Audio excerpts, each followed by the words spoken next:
Globალურად მსოფლიოში ხელოვნური ინტელექტის განვითარება დაჩქარებულია, პროცესებს მეტნაკლებად მიყვება საქართველოს ბიზნესის ნაწილმა AI ტრანსფორმაცია დაიწყო, თუმცა ტემპები დამაკმაყოფილებელი არ არის. რა ეტაპზეა საქართველო ხელოვნური ინტელექტის განვითარების მიმართულებით, როგორც ცვლის პროცესებს AI ტრანსფორმაცია და რამდენად დიდ ინვესტიციებთან არის დაკავშირებული. ეს ცვლილებები დეტალებით ქრისტინე გამთენაძე შემოგვიერთდება ახლა პირდაპირ ეთერში. ქრისტი, სალამი, გისმენთ.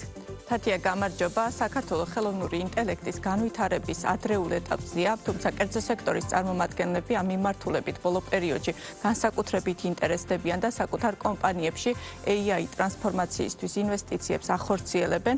ხელოვნური ინტელექტის ასოციაციის ინფორმაციით ამ ნაწილში მოწინავე პოზიციებზე ფინანსური სექტორია, რომელსაც მოყვება საცალო ვაჭრობის და ელექტრონული კომერციის მიმართულებები. რაც შეეხება ხელოვნური ინტელექტის დანერგვისთვის საჭირო ხარჯებს, ბიზნესის წარმომადგენლების თქმით, თანდათან AI ტექნოლოგიები იაფთება და უფრო ხელმისაწვდომი ხდება, ამასთანავე მათივე შეფასებით პროცესების დაჩქარებისა და მიღებული ბენეფიტების ხარჯზე AI ტრანსფორმაციაში ინვესტირება გონივრული ნაბიჯია. ასოციაციაში განმარტავენ იმასაც, რომ ხელოვნური ინტელექტით ჩანაცვლების საფრთხე რეალურია და ამ გამოწვევის წინაშე განსაკუთრებით იმ პროფესიის წარმომადგენლები არიან, რომლებიც რუტინულ საქმიანობას ასრულებენ.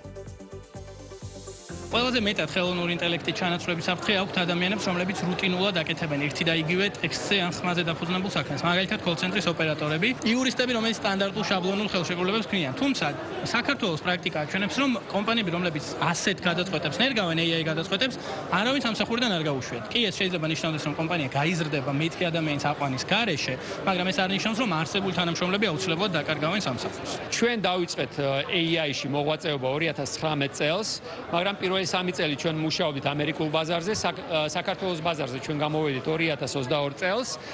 ChatGPT არ იყო მაშინ ჯერ კიდევ.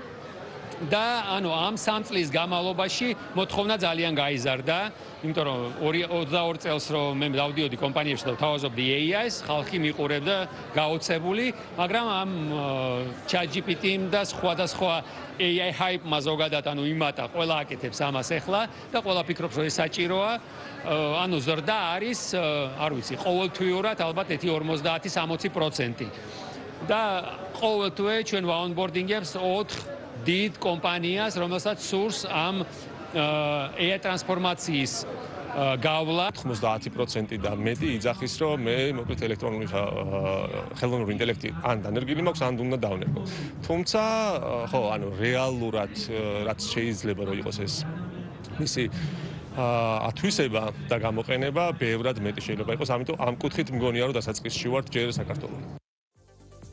ბუნებრივია, გარდა საინვესტიციო ხარჯებისა, AI ტრანსფორმაცია არაერთ გამოწვევასთანაა დაკავშირებული, მათ შორისაა კვალიფიციური კადრების დეფიციტი და თავად მომხმარებლების მზაობა გამოიყენონ ხელოვნური ინტელექტი.